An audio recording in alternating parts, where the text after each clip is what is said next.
To create backup on Oppo Find X9 Pro, first of all, we'll need to open settings on our device. Next step is to scroll all the way down and enter System and Update. Look for the options called Backup and Reset, and then you can go for Backup and Migrate.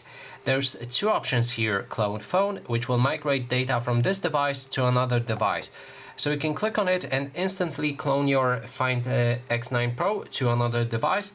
And you can select this device as old one or a new one, which means you can also transfer other devices to your Oppo Find X9 Pro. Alternatively, you can also make a local backup. If you click on this option, you'll be able to create a new backup and select which files or which data will be backed up. After you click on Start, that data should be saved and you'll be able to see it right here.